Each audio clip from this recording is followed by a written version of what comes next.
donde vamos a abordar el tema de actores sociales frente a megaproyectos. Y bueno, pues ahorita vamos a dar inicio a esta segunda mesa que fue organizada por la doctora Leida Samar y el doctor Edgar Talledos. Y bueno, ellos nos van a hacer el favor de conducir esta sesión y de presentar a nuestro ponente invitado, a nuestros ponentes invitados. Muchas gracias. Muchas gracias, doctora Mayra Nieves. Buenas tardes a todos y a todas, a todes.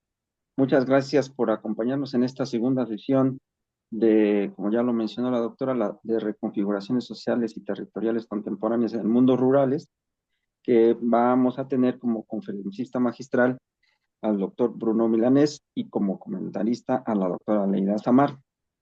Me voy a presentar tanto al doctor Bruno Milanés como a la doctora Leida y también a un compañero que va a hacer una exposición de denuncia, Alfredo Leivas Áviles, originario de El Salvador, sobre la problemática minera en El Salvador. Entonces, la sesión va a ocurrir de la siguiente manera. Presento al doctor Bruno, a la doctora Aleida y al colega compañero Alfredo Leiva, y expondrá en 30 a 35 minutos el doctor Bruno Milanés, con después los comentarios de la doctora Leida Samar, y pasaremos a una sesión de preguntas y respuestas, y posteriormente vendrá, ya después de esa sesión, la exposición de el compañero Alfredo Leiva. Entonces me dispongo a presentar al doctor Bruno Milanés, que le toca la sesión de hoy. Él es doctor en política ambiental y tiene un magíster en ingeniería urbana y es licenciado en ingeniería de producción. Es profesor asociado del Departamento de Ingeniería de Producción del programa de posgrado en Geografía de la Universidad Federal Luis de Fora, en Minas Gerais, y coordina él el Grupo de Investigación en Política de Economía, Minería, Medio Ambiente y Sociedad, OEMAS, y desarrolla estudios sobre política minera y estrategias corporativas en el sector extractivo.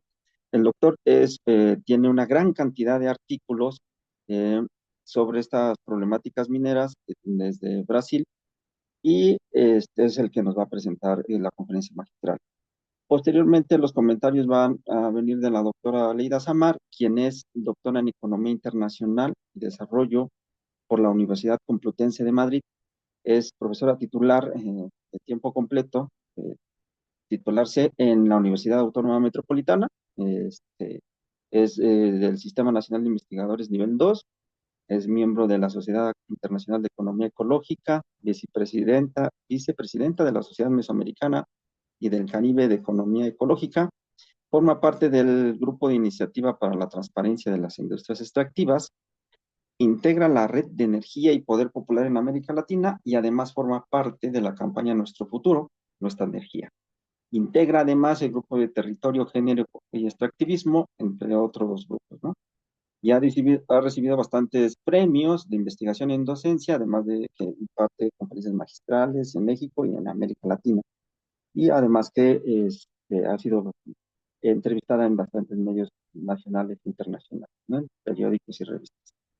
Bueno, eh, paso ahora a presentar al compañero Alfredo Leiva Áviles, que nos acompaña desde El Salvador, que es un poblador de Santa Marta, excombatiente, lisiado, miembro fundador de la Asociación de Desarrollo Económico Social Santa Marta, miembro de la Junta Directiva desde el 2018 y del equipo de dirección desde el 2023 de esta Asociación de Desarrollo Económico Social de Santa Marta. Eh, Él es de esta comunidad histórica que está repoblada por exiliados y excombatientes del conflicto armado, ubicado en el municipio de Victoria, en el departamento de Cabañas, que a inicios de la guerra esta población fue víctima de bastantes masacres del ejército y de grupos paramilitares, ¿no? Incluso entre estas está la lamentable masacre del río Lempa, Santa Cruz, donde obligaron a huir a las personas, ¿no? Entonces, él nos va a hacer una exposición, una denuncia, después de la exposición y los comentarios de la doctora Aleida y del doctor Bruno. Entonces voy a pasar el micrófono y para la exposición magistral de las diferencias, las diferentes caras del extractivismo, la minería en Brasil, del doctor Bruno Avilés. Entonces, le agradecemos mucho su exposición y adelante, doctor. Muchas gracias por acompañarnos. Muchas gracias, Edgar. Buenas noches desde Brasil. Ojalá que mi portuñol no sea muy malo y que ustedes puedan comprender lo que hablo. Estoy muy contento de estar con ustedes hoy, en particular porque creo que es muy importante esta aproximación entre investigadores de Brasil y México en debate de extractivismo, minería y petróleo y de los conflictos territoriales, porque creo que hay muchas semejanzas, apesar de particularidades, muitas semelhanças em Brasil e México. E acá em Brasil, muito que se habla de extrativismo, se mira muito a Peru, a Bolívia, a Chile, que tem suas particularidades, mas são bastante distintos do Brasil. Neste caso, eu creio que essa aproximação analítica de Brasil e México, que intentamos fazer em diálogos com pesquisadores, investigadores de México, me parece muito rica e com muito potencial. Entonces, la idea acá es trabajar un poco el concepto de extractivismo y demostrar cómo el extractivismo ha sido desarrollado en Brasil, en una perspectiva que me parece muy importante, en particular en diálogo con México, porque cuando se habla de países extractivistas, muchas veces no nos viene a mente la idea de Brasil. Brasil y América del Sur tienen esa imagen da potência industrial.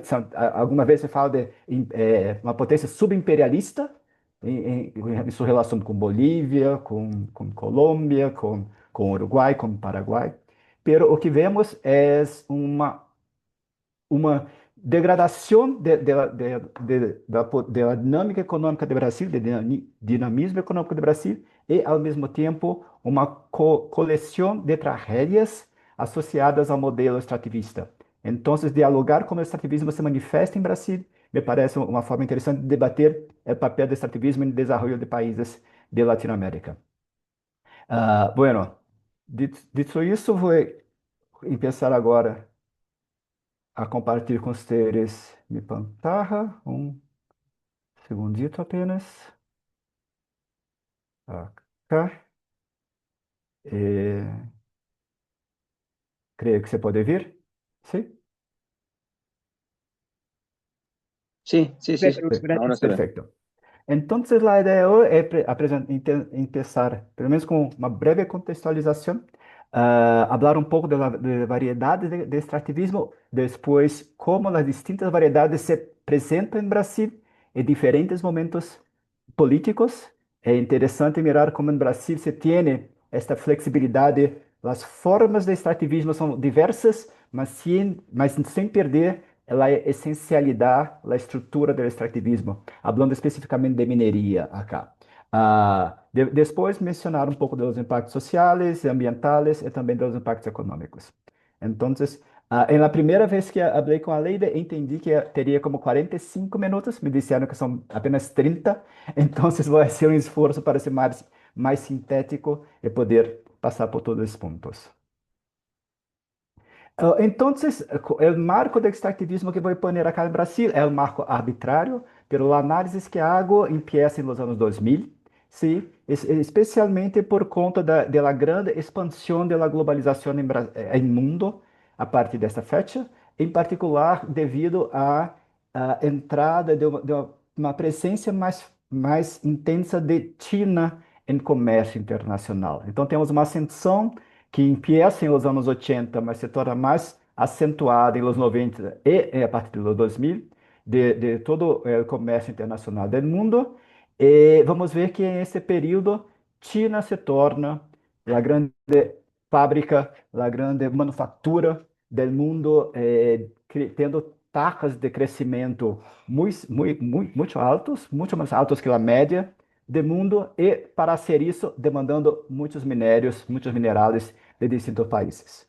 Aí, isto então cria um choque de demanda, porque há uma procura muito grande por los minerales en general, por las commodities en general y los minerales en particular. e o que vemos então é o que se chama de boom, o superciclo de las commodities, o superciclo de los minerales, quando vemos novamente a partir dos anos 2000 um crescimento muito significativo de los precios em mercado internacional de distintas commodities, seja de energia, seja de alimentos, seja de metais e minerais. E a este processo, em parte, mas não somente, ajuda-nos a entender o contexto de fundo que vai generar o movimento de que algumas vezes nós chamamos de neoextractivismo ou de la intensificação do extractivismo em Latinoamérica e em Brasil em particular. Por isso, tomo como ponto de partida os anos 2000. E que é esse extrativismo? Tentando poner em pontos muito rapidamente o que são as distintas caras do extrativismo, o que são os extrativismos, se quisermos pensar assim. Então, pensando a partir da tipologia proposta por Gudinas, temos, em geral, modelo de crescimento econômico, alguns dirão que de desenvolvimento, mas vamos pensar mais em crescimento econômico, que mira em alto volume e intensidade de extração de recursos naturais, especialmente para a exportação, sem processamento, e para que isso ocorra é necessário expandir as fronteiras extractivas, ampliar as áreas onde se hace extrativismo, e mesmo causando como consequência despojo de territórios, de comunidades e despojo de bens naturais. E isto se vê em distintos sectores, como a mineria, petróleo, no cultivo em Brasil, particularmente de soja, mas também pode estar associado a maíz, a uma ganaderia intensiva, que também é muito forte no Brasil, a pesca em grande escala, a piscicultura em distintos sectores, mas acabamos de mirar especialmente ao papel da mineria. E Godin novamente tenta organizar isto. Ele explica que isso não surge em los 2000 ou não surge nos 90, começou antes, já tem essas semillas implantadas no que vai chamar de extrativismo clássico, particularmente associado à guinada neoliberal que houve em América Latina a partir dos anos final dos anos 70, mais 80, especialmente médios dos anos 90, onde nesse extrativismo clássico o Estado passa a tornar-se um agente de privatização e de virando essencialmente transferir os bens estatais, os bens públicos para os bens para a iniciativa privada, em particular companhias estrangeiras, certo? E com isso vão também muitos dos recursos naturais. A ideia principal é generar renda para ser transferida para empresas internacionais, uma redução dos direitos dos trabalhadores, flexibilização da política ambiental, e que se diz que vai passar simplesmente com isso o governo se torna mais eficiente, o crescimento virá especialmente por comércio internacional, e quando todo país se cresce, se transborda essa riqueza e os pobres vão quedar-se menos pobres. Acá não vai falar muito da situação em Brasil, deste período, vou tentar mirar um pouco mais adelante, mas é importante compreender que o início se põe essencialmente nos 90. Então, pensando em extrativismo como definimos hoje, Gudinas ainda mirando a Latinoamérica distingue uma perspectiva mais conservadora, onde tem um reforço, um fortalecimento da perspectiva de ganhos privados, acá principalmente associado a um ganho financeiro, ao mercado financeirizado, certo? Mirando também um papel mais de saída do Estado como regulador de política ambiental, legislação de trabalho e deixando que as empresas se autorregulem. A ideia das iniciativas voluntárias de monitoreio e controle, a responsabilidade social corporativa, certo? E uma relação direta entre empresas e pessoas atingidas, ou onde se vê a compensação, né, por danos feitos diretamente negociados, em meios de negociações, onde o Estado está afuera. Em contrapartida, numa outra posição, também mirando o extrativismo, o que Gudrun vai falar que há uma perspectiva progressista, nos governos, progressista entre comillas, direcionada por governos ditos de esquerda, onde a atuação se dá praticamente por empresas estatais, com controle estatal de acesso aos recursos. A ideia, principalmente aqui de lá, recursos naturais. A ideia acá é que o governo vai promover o crescimento econômico para que, com isto, através de programa de transferência monetária, vai diminuir a pobreza. Então, vemos as duas miradas tentando, pensando em ampliar o extrativismo sobre justificativas distintas. Também tentando organizar as ideias por trás disso, Svamp e Bruegel vem mostrando que a ideia de que em governo de direita, governo de esquerda, temos o extrativismo, apresenta a ideia do consenso das commodities nos anos 2000, e depois atualiza mais recentemente dizendo que se transforma em parte no conceito da descarbonização. Então, esse conceito das commodities seria, como dito anteriormente, a busca por um crescimento através do comércio exterior, um discurso de inevitabilidade é o único caminho possível para romper para buscar o desenvolvimento, cada vez mais concentração de poder em agentes não democráticos, a expansão de fronteiras extrativas, grandes projetos de exportação.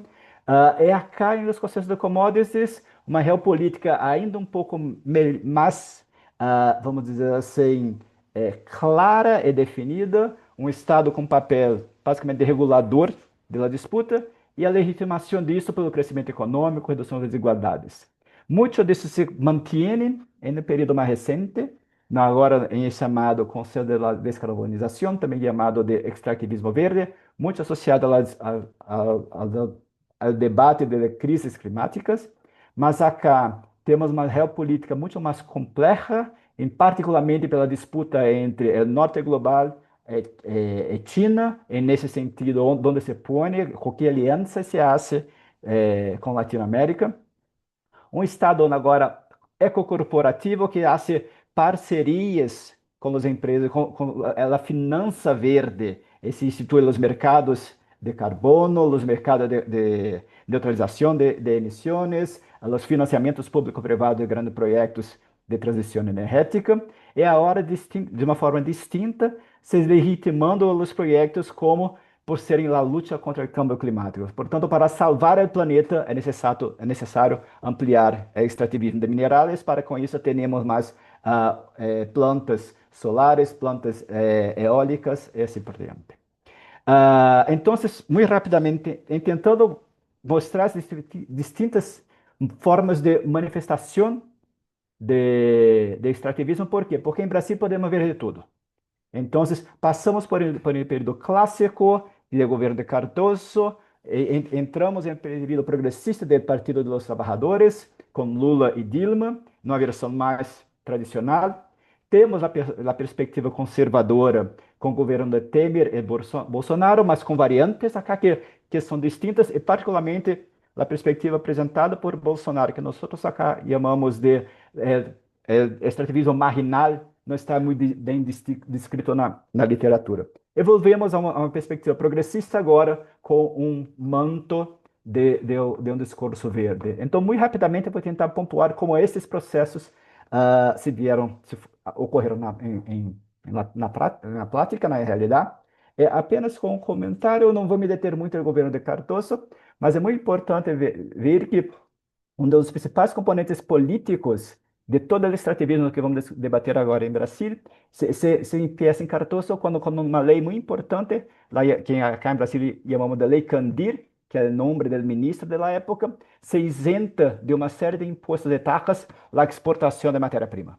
Então, ao fazer isso, em um contexto neoliberal de estimular a exportação de Brasil, porque o Brasil teve uma dívida externa muito grande, necessitava obter dólares, então se estimula por vantagem comparativa, o que se pode ser muito barato, que são a extração de recursos naturais. E isso faz o quê? Faz com que o Brasil subsidie a industrialização de outros países, uma vez que a matéria-prima brasileira queda-se mais barata afuera do Brasil que dentro do Brasil. Porque, por exemplo, o minério de hierro que se vende a uma planta siderúrgica em Brasil tem que pagar uma série de impostos que empresas de tecnologia em outros países não pagariam. Então, em verdade, o governo brasileiro subsidia a industrialização de outros países. Bem, então, aí tem uma questão muito importante terá reflexo ao longo de toda a discussão. Bueno, mirando ao período Lula-Dilma, penso de debate sobre a mineria, sobre a importância da mineria para o crescimento econômico no Brasil, se empieza em 2005, 2006, particularmente por conta da grande alta dos preços. E Lula tem nesse momento temos Lula em governo, tem duas grandes propostas. Por um lado, cambiar todo o Código Mineiro, definindo a mineria como atividade nacional, de forma que tenha prioridade sobre outros usos de suelo, sobre unidade de conservação, sobre assentamentos rurais, sobre outros usos quaisquer. Criar uma agência nacional de mineria para dar mais dinamismo e mais autonomia e mais eficiência à regulação da mineria. Aumentar os cânones para que a transferência de renda mineira passe ao Estado para criar, então, os programas de transferência de renda e encerrar o direito de prioridade, dizendo que a mineria é de Estado, então o Estado vai planificar e distribuir e definir quando e onde de cada minério deverá ser retirado. Essa proposta de governo, que não passa, é uma proposta de mudança legislativa, que é do Congresso, não avança, mas, ao mesmo tempo, o que o Lula faz é, utilizando o BNDES, que é o Banco Nacional de Desenvolvimento do Brasil, começa a investir em projetos de mineria, ao ponto de que cerca de 16% dos investimentos do BNDES em 2014, o ano específico acá elegido, são para projetos de mineria, mostrando lá a relevância do dinheiro público indo para o setor. É a ideia nesse momento que o Lula tem das campeãs nacionais, poner dinheiro público em grandes empresas transnacionais brasileiras para que elas se tornem players globais. Além dessa perspectiva econômica para ganhar crescimento, a ideia do progressismo se dá pelos programas de referência monetária, que é uma coisa comum em diferentes países da América Latina. Em Brasil se cria o Bolsa Família, que este programa não está diretamente atrelado à mineria, mas ao crescimento do Brasil. Mas para ilustrar como isso poderia estar melhor conectado, por exemplo, temos também para as regalias do Brasil, parte das regalias extraordinárias eram destinadas à educação. Então, era uma forma, inclusive, de legitimar as atividades extrativistas. Bueno, se queres mais educação, necessitas mais petróleo. Se queres mais Bolsa Família, necessita de mais crescimento, necessita de mais atrativismo. Então, havia uma combinação de legitimar a extração para ter os programas de transferência de renda, criando um processo que algumas pessoas chamam de paradoxo latino-americano. Porque o que passa é, expande-se a fronteira mineira, se despoja as pessoas que estão nos territórios de sua propriedade, vão para a cidade, quedam-se miseráveis e ganham, então, um bono ou ganham uma transferência monetária para compensar a miséria que foi criada pelo próprio extrativismo. Então, esse ciclo negativo é criado em Brasil e em muitos outros países. Avançando um pouco mais, temos o período conservador liberal de Michel Temer, que poderia aparentar ser contraditório, mas não é, implementa as iniciativas propostas por Lula. Saímos do governo de esquerda, entramos em um governo de direita, e meio centro-direita, vamos chamar de direita, e mesmo assim as propostas, a visão de mineria, o fim, a expansão da mineria é o mesmo. Então, Temer cria a Agência Nacional de Mineria, altera o cálculo de los cânones, e é interessante pensar por que um governo de direita vai querer imponer cânones mais altos à mineria, porque aquela preocupação de Temer é com o mercado financeiro. Então, queres ampliar a mineria para obter mais renda, para garantir o superávit primário e abater a deuda financeira do Brasil. Então, distinto do período de Lula, onde a renda era usada para transferência para os mais pobres, no caso de Temer, a renda é para transferir para o mercado financeiro. Tá? Não especificamente para a mineria, mas num cômputo mais general, mas com impactos importantes, temos a reforma laboral no Brasil, que vai permitir a subcontratação de atividades finais, o fim de pago das horas itinere, que é muito importante para o setor mineiro, debilitamento sindical, e com isso sim, se aumenta significativamente a capacidade das empresas obterem maior parte da renda. Ao mesmo tempo, a ideia é liberar as fronteiras, diferente de Lula, que queria que o governo controlasse melhor os territórios, a extração. O que se quer acá é ampliar mais a fronteira e deixar que o mercado avance livremente. Então, Temer tenta acabar, encerrar com a Reserva Nacional de Cobre, que era um projeto da época dos militares, que deixou uma parte onde havia muito cobre no Brasil protegida para dizer isso aqui é para o futuro, não é para agora. Flexibilizar a mineria em áreas de fronteira e também fazer uma série de subasta de direitos minerais de serviço geológico do Brasil. A consequência, a proposta dessas consequências a consequência dessas propostas seria ampliar a fronteira extrativa em Brasil, literalmente a fronteira da nação, e a partir disso ampliar novas áreas, a área da renca, da reserva de cobre que havia mencionado, que está na verdade, abaixo de uma série de terras indígenas e de unidades de conservação. Então, acá também é um outro câmbio, um movimento muito importante em Brasil, que está associado ao avanço sobre os territórios de pueblos originários, que se empieza acá e vai se consolidar em período Bolsonaro, que vamos chamar de extrativismo conservador marginal. A proposta de Bolsonaro é bastante distinta da perspectiva de Temer, muito vinculada ao setor financeiro, ao grande capital. Bolsonaro está ligado ao pequeno capital, ao informal e ao ilegal. Então, para ele, a dinâmica é: vamos destruir as leis pelo prazer de destruir as leis. O que vamos ver, por um lado, é uma proposta de exploração mineira em terras indígenas que vai desrespeitar, não vai considerar nenhum dos direitos dos povos indígenas. Essa proposta não passa, mas é uma proposta muito, muito radical, certo? Inclusive ignorando o convênio 169 da OIT, a ideia de consulta prévia, nada disso passa, e ao mesmo tempo todo um apoio simbólico por discurso e por iniciativa de políticas ao que em Brasil chamamos de garimpo, que seria a mineria informal ou ilegal, cada vez mais ilegal em Brasil. Não mais a mineria de pequena, manual, pequenita, mas mineria de grande escala, com grandes equipamentos, porém totalmente ilegal. A consequência desta política de Bolsonaro, em grande parte, é o aumento de sobreposição de área de mineria com áreas protegidas. Então, acá temos em Amarillo áreas indígenas onde se começaram a solicitar direitos minerais, que não era permitido, mas a expectativa de ser permitido, e se começou uma corrida por os minérios. E, ao mesmo tempo, uma ampliação do garimpo ilegal em áreas não permitidas.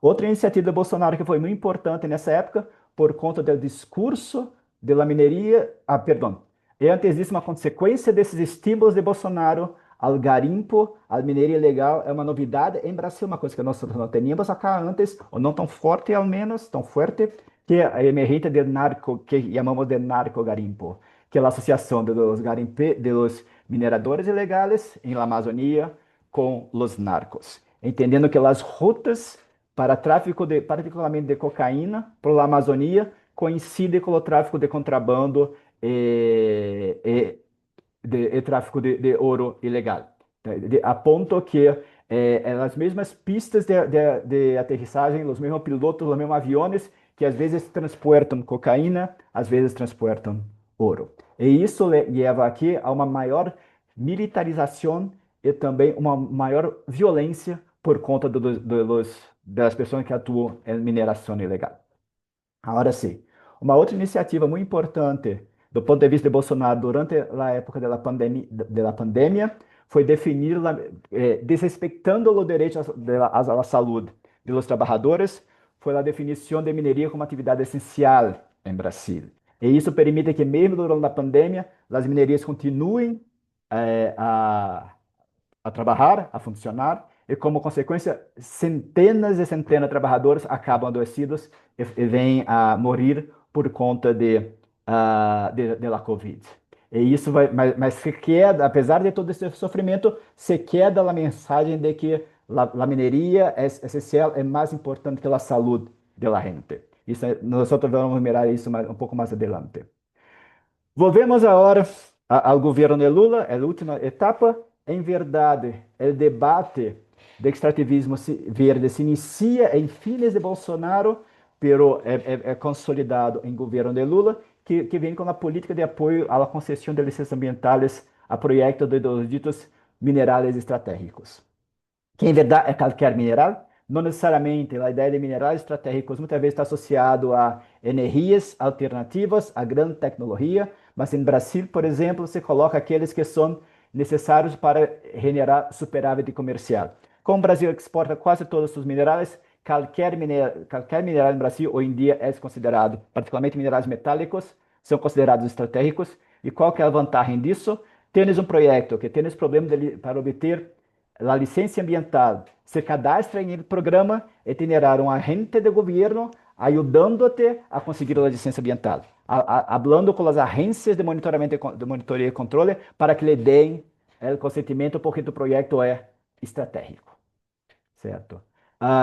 Então já temos como 30 e poucos projetos implantados dentro desse programa em Brasil, dos quais cerca de um terço têm impacto sobre povos e comunidades tradicionais, 2 terços têm impacto sobre bens de patrimônio histórico nacional. Então, claramente, em lugares que não deveria haver mineria, está se implantando mineria graças a esse projeto, sobre a justificativa de que são estratégicos para combate ao câmbio climático, né? E a partir disso, há outros projetos, políticas que estão em andamento, como o Programa de Mineração para Energia Limpa, que será especialmente voltado para reduzir os impostos e taxas sobre a atuação de mineria de minerais específicos, uso de financiamento específico para fundos de investimento público-privados para a mineria.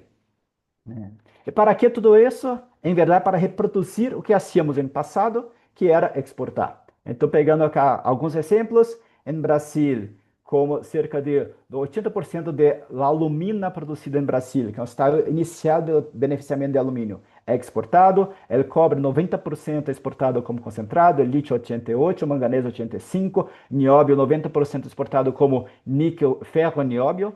Então, simplesmente não beneficiamos, não industrializamos acá, mandamos tudo afuera. E consequência dessa expansão, também todos esses projetos, ou muitos desses projetos, causam impactos e causam conflitos ao longo do território. Acá o monitoreio da atuação da mineria, não apenas dos projetos dentro do programa Pro Minerais Estratégicos, mas de diferentes minerais associados à transição energética, bauxita, cobre, manganês, lítio, níquel, zinco, e todos eles em toda parte do Brasil criando conflitos. E a consequência disso, mais 2 minutinhos e encerro para tentar cumprir o prazo. Temos, ao longo de todo esse período, com todas essas mudanças, às vezes mais grandes, às vezes mais pequenas, mas sempre em la mesma direção de facilitar a mineria, o número de concessões de mineria crescendo regularmente em Brasil. Então, aqui temos o marco dos anos 2000, que disse que era muito importante para nós outros. Temos o primeiro salto com o boom das commodities, e acá em 2017 temos a Agência Nacional de Mineria, né, que Lula queria ter implantado acá em 2000, que não conseguiu, Temer lo hace em 2017, e tudo queda muito, muito mais rápido. Então, há um avanço muito grande da mineria em Brasil, né? Como consequência, há um avanço muito grande também dos conflitos associados à mineria, especialmente os conflitos vinculados à água, mas também conflitos associados à posse e propriedade da terra. Então, à medida que a mineria avança, os conflitos avançam. E podemos pensar nesses conflitos como movimentos crônicos, mas temos também os movimentos agudos, que são os desastres que temos tido repetidamente em Brasil. A toda pessoa que debate mineria ou que está atento a isso, se escutou em algum momento falar da tragédia em Mariana, de la Samarco em 2015. Também se falou muito de desastre em Brumadinho em 2019, de La Vale, mas teremos uma série de outros desastres envolvendo presas e pilhas de relaves acontecendo ano após ano em Brasil. Portanto, há uns mais grandes ou mais pequenos, mas isso está quedando-se de forma cotidiana na realidade brasileira. Mas um minuto em encierro. Consequência disso para a economia do Brasil. Temos cada vez mais o Brasil dependendo das commodities. Então, o Brasil perde sua dinâmica econômica, dinamismo econômico. Um país que em 2005, considerando 5 produtos, petróleo, soja, minerais, carne e açúcar, não chegavam a 30% das exportações, em 2024 são mais de 50%. Em face disso, os produtos industriais vão quedando cada vez menos importantes em Brasil, elas vão perder a capacidade de produzir bens industriais, né? E outra coisa importante, a crescente dependência de China. Então, se em 2005 os Estados Unidos responderam por 20% das exportações de Brasil e China menos de 5%, quando chegamos a 24, a China já tem 30% da exportação do Brasil. Então, se passa algo em China, o Brasil sofre diretamente os impactos. E a consequência disso também, a perda de capacidade de industrialização. Então, o que temos aqui, se pensamos que em 2004, Brasil e México estavam em igual situação em termos da exportação de produtos de alta intensidade tecnológica, de complexidade econômica. Por um lado, México conseguiu manter sua posição mais ou menos estável e o Brasil vem ano após ano perdendo posições em complexidade econômica, cada vez mais dependendo de matéria-prima, cada vez mais tornando-se um país extrativista. Nas últimas reflexões, então, o que temos acá, ao longo desses 25 anos, é um processo de legitimação da mineria e a construção da excepcionalidade do setor mineiro, porque é de interesse nacional, porque é essencial, porque os minérios são críticos, são estratégicos, e por isso podem se sobrepor sobre outras atividades econômicas. Ao mesmo tempo, à medida que a mineria avança, temos aumento dos conflitos, a intensificação da degradação ambiental, a expansão da fronteira, a tentativa de ampliar a fronteira para dentro dos territórios dos indígenas. E mês passado, a Corte Suprema de Brasil tentava fazer um projeto de lei que não faz sentido porque a Corte não deveria ser projeto de lei, mas queria apresentar um projeto de lei para permitir a mineria em terras indígenas. Isto, felizmente, foi barrado, mas há uma nova iniciativa em Congresso agora para se permitir isso. E também esse câmbio na estrutura da economia no país, um país cada vez menos industrial, cada vez menos dependendo de serviços, de conhecimento e mais dependendo dos recursos naturais que tendem a gerar mais e mais impactos. Bueno, era isso que tinha que compartilhar com vocês. Espero ter colaborado para entender um pouquinho mais da complexidade do Brasil e podemos falar com mais calma agora. Muchas gracias. Muchas gracias, Bruno. Pues le damos un aplauso a la distancia. Muchas gracias. Bueno, vamos a pasar ahora a los comentarios de la doctora Leida Samar para reaccionar a la exposición del doctor Bruno. Adelante, doctor. Muchísimas gracias, Edgar, y gracias igual Mayra y Carlos, que han estado con la organización de este seminario, ¿no? Al área, a la Universidad por el Espacio, aunque sea hacia distancia. Y muchas gracias, Bruno, por la presentación que das y lo que nos comentas. Creo que como bien lo dices desde el inicio, hay varias cosas similares, hay varias cosas también diferentes, ¿no? Pero vemos cómo se repiten ciertos modelos de desarrollo económicos en América Latina.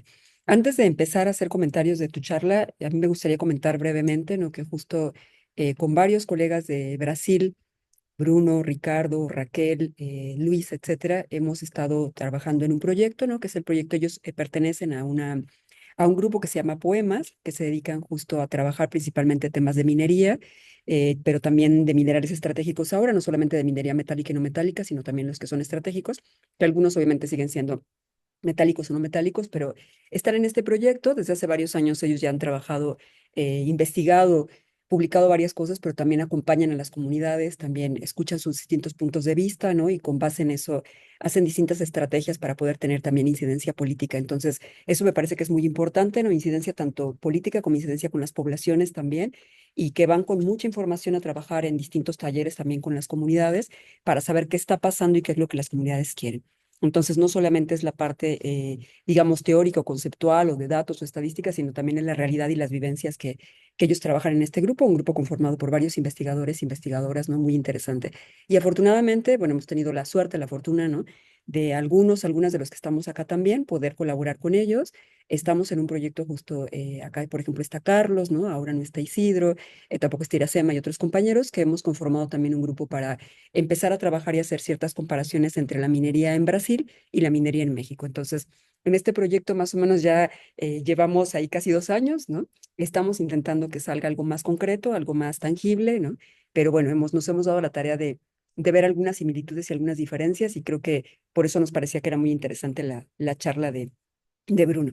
Bueno, varias cosas que decir, Bruno, ante reaccionar, como dice Edgar, gracias, ante tu presentación, ¿no? Excelente, muy buena, ¿no? Primero felicitarte, pero varias cosas que decir que quiero rescatar y que después también voy a intentar como integrar como comentarios o como preguntas, como tú los quieras tomar también, ¿no? Ahí están, y para que el público también que nos acompañe, ya sea acá en la sala o virtual, también pueda comentar. De entrada, pues seguimos hablando, ¿no? De que sin importar el tipo de gobierno que llegue, si es más a la izquierda, más hacia la derecha, más hacia el centro, seguimos hablando de que se piensa que la única forma de crecer en términos económicos es extraer recursos naturales, ¿no? Y estamos, tú nos decías que obviamente se puede dar en el petróleo, en la pesca, en el agua, etcétera, pero nos pusiste como ejemplo la minería.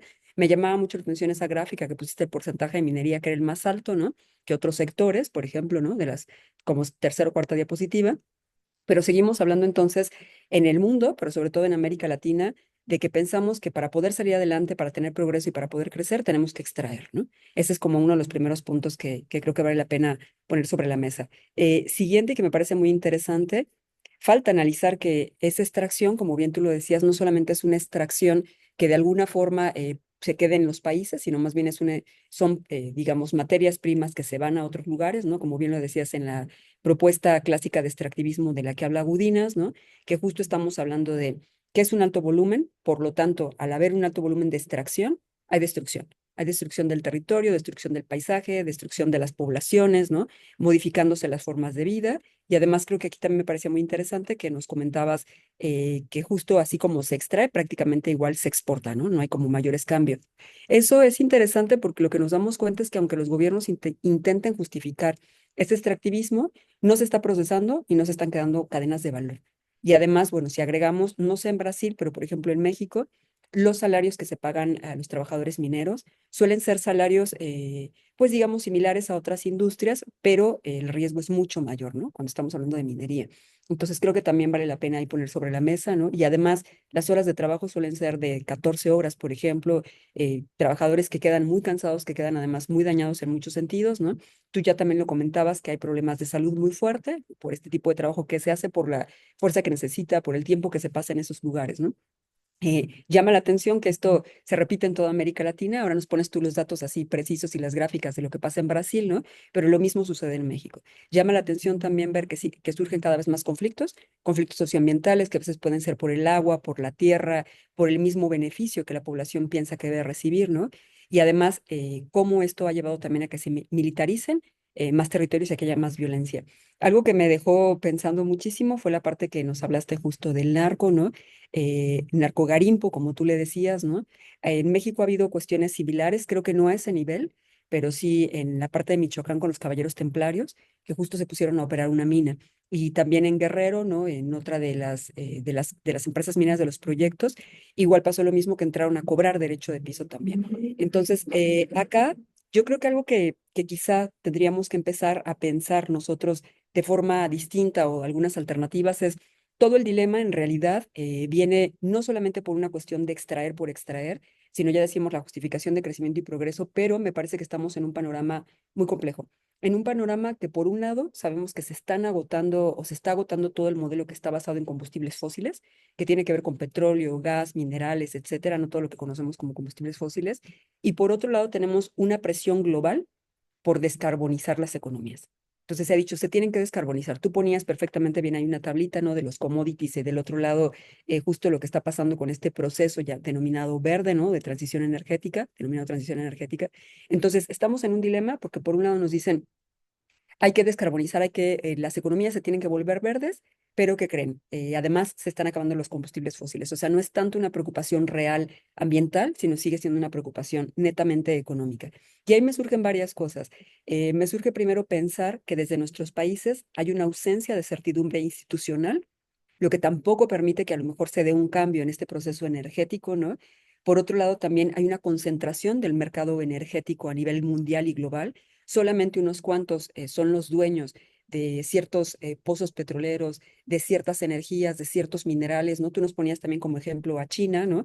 China sabemos que es uno de los países que actualmente no solamente que tiene la posesión de tierras raras o de ciertos elementos, sino que también tiene proyectos en América Latina y otras partes de África para poder extraer ese mineral, ¿no? Pero por otro lado vemos Estados Unidos, creo que vale la pena poner aquí sobre la mesa estos dos polos, porque además lo que estamos viendo en este momento no es esta disputa que antes no era tan evidente, probablemente para muchos, esta disputa entre China y Estados Unidos o Rusia y Estados Unidos, pero que por un lado ahora con la guerra de Ucrania y con todo lo que ha pasado en los últimos días, ¿no? Con los aranceles de Trump, vemos que es mucho más evidente cuál es esta guerra comercial, ¿no? Que ha habido también una parte de guerra física, digamos, con estas invasiones a Ucrania, con esta invasión a la Franja de Gaza, pero ya nos damos cuenta que ya es evidente y que ya no les interesa ocultar que hay una disputa geopolítica muy fuerte entre Estados Unidos y China, ¿no?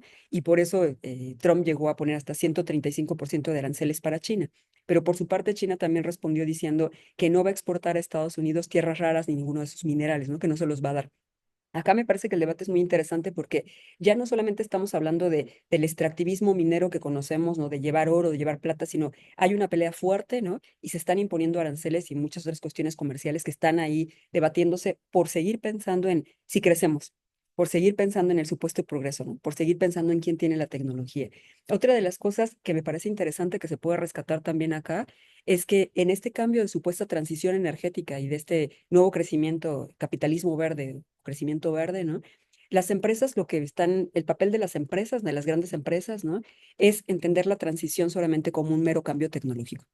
O sea, no están pensando justo en transformar sus modelos de negocio, en repensar sus cadenas de suministro, en reconectarse con los territorios desde una lógica de responsabilidad ecológica y de justicia social, sino simplemente en cómo hacemos para tener cada vez más ganancias, ¿no? Entonces, me parece que seguimos reproduciendo en América Latina, no solamente a nivel empresarial, sino a nivel de gobiernos también, ¿no? Estas visiones desarrollistas del siglo pasado en las que lo que se está privilegiando, ¿no? Son las grandes infraestructuras que tienen alto impacto ambiental o megaproyectos solares o eólicos que ahora nos contabas que se necesitan minerales estratégicos para ello, ¿no? Sin atender ni siquiera los marcos de consulta previa, que ya nos hablabas del convenio 169 de la OIT, ni tampoco la participación vinculante con las comunidades. Entonces, me parece que esta omisión está generando resistencias legítimas en muchos territorios, afectando directamente por la viabilidad social también de algunas inversiones, ¿no? Que podrían venir justo desde abajo. Entonces, creo que este discurso de transición energética más bien lo que está promoviendo es de alguna forma reforzar dinámicas de exclusión, opacidad, concentración, ¿no? De cierto poder, también de ciertos capitales, como comentábamos, ¿no? Y condicionar ciertos proyectos de modelos que a lo mejor podrían ser de bajo riesgo y además modelos que tienen un bajo compromiso ambiental y social. Entonces, igual siguiendo con esta parte como de la cultura empresarial, ¿no? Me parece que esta cultura que ha sido dominante en muchos sectores continúan asociando la sostenibilidad con una carga económica, más que realmente con una oportunidad de transformación o de transición. Y esto, bueno, reproduce estos modelos extractivos, ¿no? Con una simple etiqueta denominada verde, ¿no? O corporativismo verde o capitalismo verde. Entonces, creo que hay mucho que trabajar por ahí. Voy a comentar algunas cositas más que me parece que son importantes, ¿no? Hablar de metas de descarbonización sin transformar realmente el modelo energético, el sistema de gobernanza y la lógica de acumulación empresarial me parece que es ilusoria en tanto no se construya algo en colectivo. Entonces, bueno, retomando algunas cosas que tú decías y para dejar ahí abierto que también nos puedas comentar más cosas, creo que con el pretexto de que a nivel internacional se quiere reducir el cambio climático, como bien tú lo decías, ¿no? Lo único que se ha hecho es modificar parte del discurso y ponerlo ahora desde cierto punto de vista verde.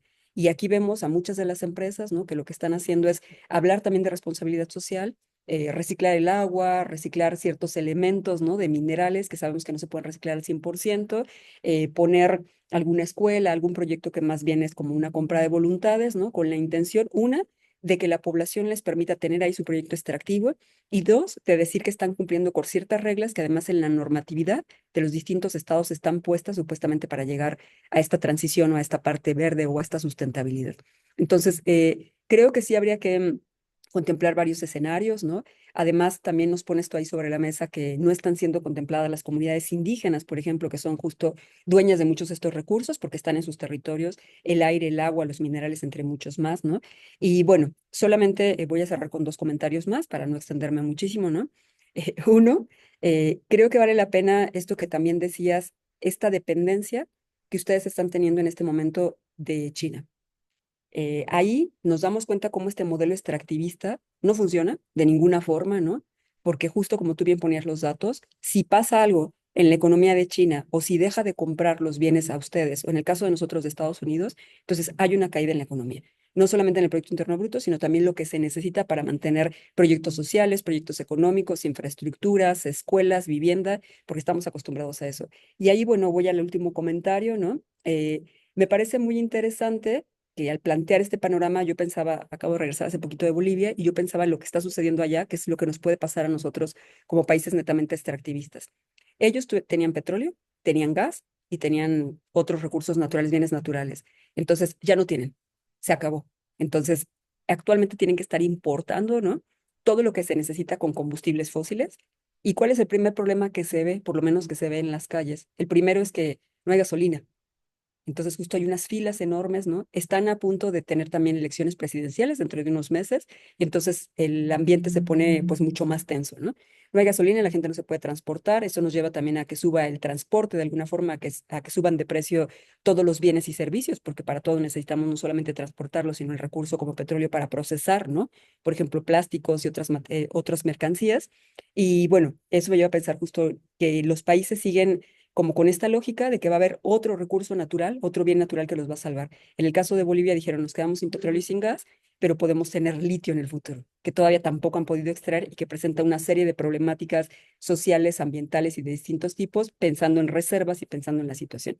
Entonces, bueno, para concluir, Bruno, gracias, creo que nos dejas pensando muchas cosas. A mí me gustaría quizá poder escuchar desde tu punto de vista, ¿no? ¿Qué es lo que tú consideras que existen como posibles alternativas para salir de este modelo justo con el que empecé comentando, ¿no? Para salir de este modelo que está en una encrucijada, que tiene que ver con que se agotan los combustibles fósiles, por lo tanto, seguimos haciendo un extractivismo mucho más rapaz, mucho más depredador, ¿no? Y decimos que se puede sustituir con minerales cuando también tienen implicaciones socioambientales. Y por otro lado, tenemos esa presión global de descarbonizar. Entonces, ante eso, ¿qué podemos hacer con este panorama que es muy trágico, ¿no? Y que es muy preocupante de este extractivismo minero, petrolero, forestal o de distinto tipo y con los gobiernos que tenemos. Sé que te la pongo difícil, pero bueno, esa sería como mi macro pregunta y mi comentario. Muchísimas gracias, Bruno, por la intervención y por todo lo que nos dejas aquí pensando. Muchas gracias, Leila. Eu vejo que há duas perguntas chat, mas eu vou começar Sí, contigo para não me olvidar de que há perguntado. Sobre tu comentário em geral, creio que há um ponto importante em Brasil e nesta parte creio que é um pouco distinto, certamente da maioria dos países, e creio que é um tanto distinto de México, que é o perfil de las emissões de carbono de Brasil. Porque uma coisa que disseste é a questão de descarbonizar. É interessante pensar que em Brasil, algo como 50, 60% das emissões vem do uso da terra, ou do reflorestamento ou da pecuária. Entonces, la idea y la energía ven como 20, 20 y pocos por ciento. Entonces, de verdad, a pesar de todo este debate de transición energética, de cambiar las fuentes de energía, en Brasil se quiere reducir significativamente las emisiones, se puede parar el deflorestamento ilegal o el deflorestamento general y cambiar la dependencia de la ganadería y la dependencia de la agricultura, mudar este modelo. Entonces, la energia, pero não se habla se habla muito de deflorestamento no Brasil, nada se fala da ganaderia ou da produção de soja, ou se diz simplesmente a isso não se toca. O grande problema é as emissões, e agora precisamos de mais usinas eólicas e usinas solares para atuar em 15% das emissões e não em 50%. Então é interessante pensar como essa coisa se distrai.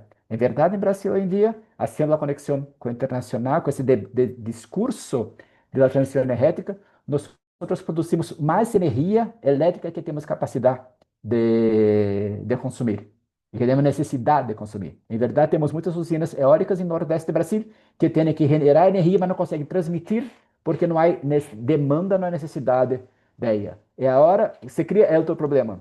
O Brasil, isso foi parte da desregulamentação do setor energético em Brasil. É a hora que vemos são políticas de energia para aumentar a demanda de energia do Brasil. Então, se cria o problema inverso. Então, e querem, então, começar com o hidrogênio verde, ou então trazer data centers para o Brasil, desculpa que temos excesso de energia e precisamos pôr isso a algo para quê? Para exportar aos outros países, porque os data centers não são para dados do Brasil, são dados do norte ou de China, que sei eu. Então é interessante pensar que o discurso vem totalmente desconectado da realidade do Brasil. Eu creio que mas isso é muito atraente para a política atual do governo, porque isso significa mais plata para o Brasil. Então, se há investimentos externos, hacemos. Lula não é verde, com muitas, entre comillas, por convicção. É verde enquanto isso traz dinheiro. E, ao mesmo tempo, é verde para trazer investimentos para usinas eólicas, como vai aceitar investimentos em petróleo em Amazônia. Então, a orientação não é muito consistente nesses aspectos.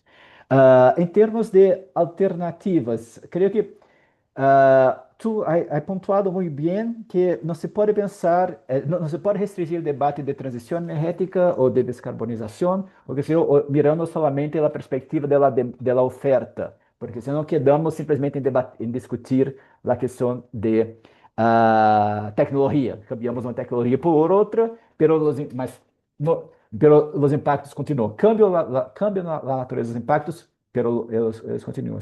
Temos como negociar, associar isso à política da demanda. Então, em Brasil, de los 20% de emissões de Brasil associada à energia, algo como 50% são transportes. Transporte de mercadoria e transporte de pessoas.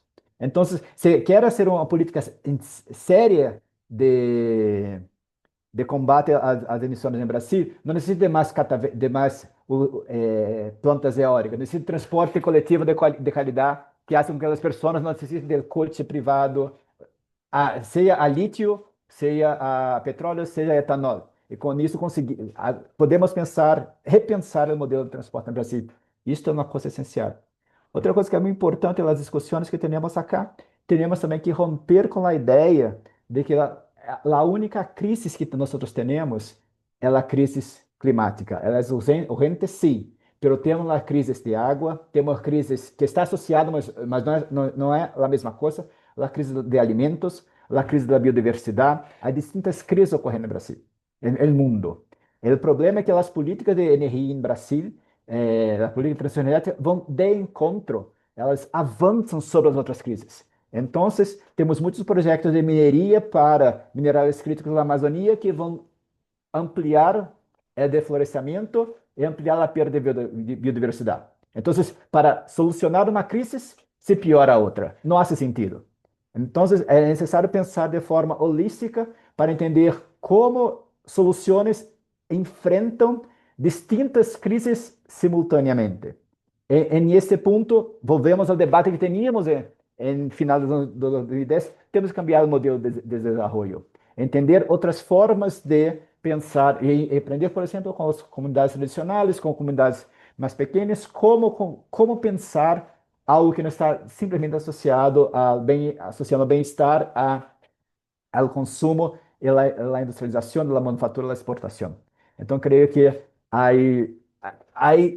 caminhos possíveis, não são fáceis, mas todos eles passam por repensar as prioridades da sociedade como um todo, da sociedade de consumo, mas também em pequenos ajustes em uma coisa que faz sentido para as pessoas, como um transporte de qualidade, habitação de qualidade, melhoria de qualidade, que não vem necessariamente a piorar as crises. É uma coisa que é muito, muito importante, que venimos la solución recurrente en Brasil para la crisis climática es siempre la solución individual. Entonces voy a cambiar mi coche a petróleo por un coche eléctrico. Voy a poner una placa solar en mi casa y está resolvido. No, tenemos que pensar, y ese es un desafío, tenemos que pensar en soluciones colectivas. Entonces, esse é um caminho fundamental. Creio que esses são alguns pontos para tentar dialogar com vós. Não sei se queres contestar algo, ou se passo as perguntas no chat, ou se Carlos quer falar algo. Não sei Gracias. qual é o próximo passo. Sigue, Edgar, te Sí, va a seguir moderando para las preguntas y comentarios, pero muchas gracias por la respuesta y por el diálogo que seguirá seguramente. Gracias. sí, tenemos unas preguntas en el chat y unas manos levantadas. Entonces, voy a pasar a preguntar, a leer las preguntas, si les parece bien, las que están en el chat, y después pasamos a la mano alzada que tiene Carlos y unas respuestas de Bruno, y posteriormente, si hay más preguntas, igual. Aquí tenemos a Horacio Beristain, que es una pregunta para el doctor Bruno, que él pregunta: ¿podría compartirnos más sobre lo observado sobre la actividad minera en Brasil durante la pandemia? Esa es la pregunta de Horacio. Después, Guadalupe Ortiz Hernández menciona que la deja reflexionando que no solo el extractivismo es el extractivismo de los recursos, sino la dependencia de un país a otro. ¿Podría comentar más sobre los impactos que ya están observando entre China y Brasil? Por favor, eso. Y la pregunta desde Facebook de Isidro Morones, que lo felicita, parabéns, Bruno. Excelente exposición, y dice: solamente algunas dudas. ¿Cuál es la situación del hierro y la bauxita en Brasil?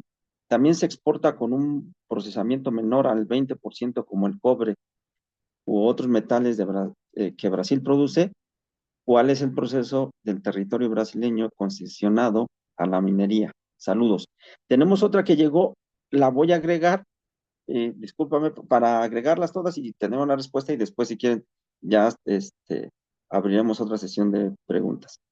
Bueno, Mariela Rebollo pregunta que cuando mencionó el tema de las licitaciones y la facilidad que se les da para continuar con los procesos, me surge la duda: ¿qué tan transparentes y democráticos son los procesos de consulta con los pueblos afectados?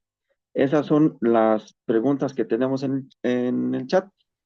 Cerraría esta sesión de preguntas con la pregunta que tal vez el profesor Carlos va a hacer, y de ahí pasamos a las respuestas del doctor Bruno, por favor. Sí, Adelante. básicamente siguiendo un poco la provocación que mandó Aleida a Bruno sobre pues la viabilidad de otros modelos, otras formas de trabajar, digamos, la economía y su vínculo con los bienes naturales.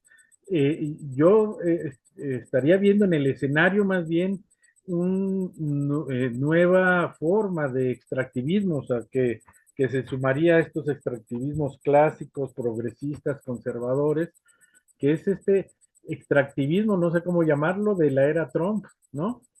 Porque básicamente rompe con muchos de los esquemas que se habían trabajado, es decir, poner aranceles a productos como por ejemplo lo que te preguntaban, el hierro, al aluminio, ¿verdad? Eso va a limitar el extractivismo para Estados Unidos.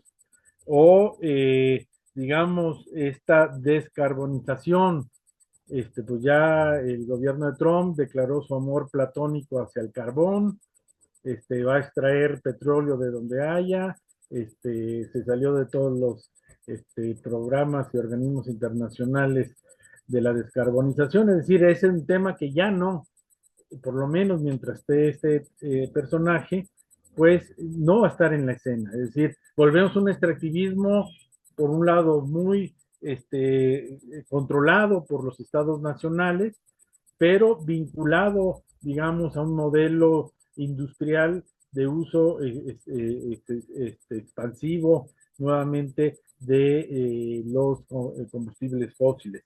Y a su vez, esto está generando pues esto que ya mencionaba Leida, las tierras raras que se vuelven ahora un elemento de conflicto geopolítico, digamos, es decir, ya no hay esa libre circulación de ciertos minerales, y el oro pues está a sus máximos que nunca, ni en las peores pesadillas yo creo que hayamos tenido, estamos pensando que fuera 3.500 dólares la onza. Entonces, no sé si esto esté prefigurando otro tipo de extractivismo. Me gustaría saber, Bruno, y también Aleida, si lo han pensado, si ven algún tipo de reacomodos en los extractivismos actuales respecto a estas posiciones que se están dando desde el gobierno de Trump. Gracias, Carlos. Adelante, doctor Bruno, por favor. Bueno, muchas gracias a todos, a Carlos y a todos los otros que hicieron preguntas. Voy a intentar puntuar algumas historias acá, pero en verdad, para conseguir contestar a todo eso sería necesario más otra charla, porque son muy inquietantes y muy importantes todas las preguntas.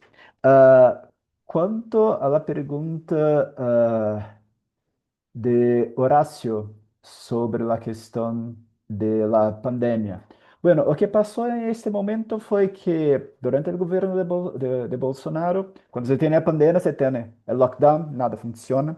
Y poco a poco, paulatinamente, algunas actividades fueron descritas como esenciales y necesitaban volver a trabajar. Entonces, por ejemplo, los hospitales, la parte de transporte, de transporte de mercadorias, transporte de comida, cosas así.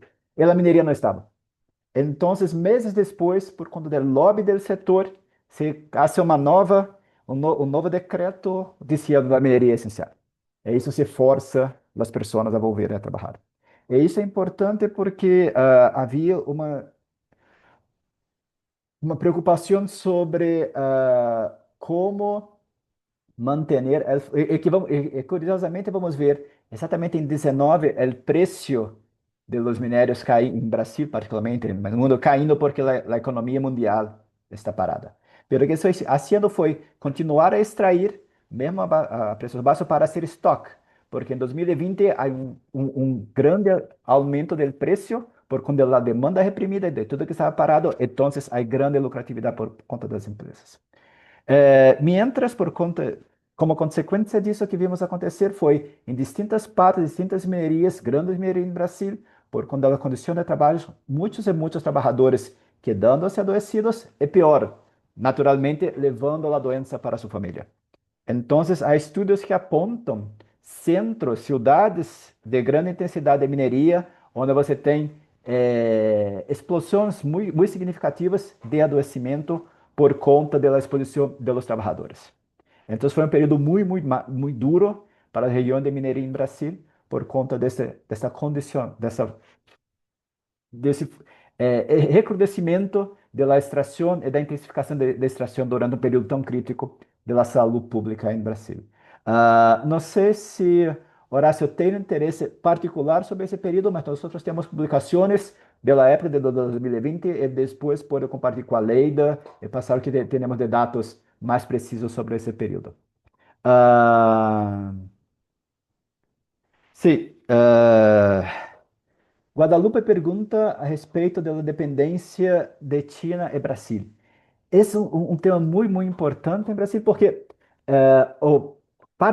não em Brasil, mas para Brasil, em verdade, porque o que vemos é um dos principais produtos que Brasil exporta à China é a soja e a carne, e isso tem uma consequência direta em Brasil, que é o poder que o agrobusiness tem em Brasil, porque se tornou o motor de dólares para o Brasil. Então, há uma dependência externa de China que se converte a um poder desproporcional econômico e político do agro em Brasil. Então, é muito preocupante porque são coisas que vai se tornando estruturais dentro do setor.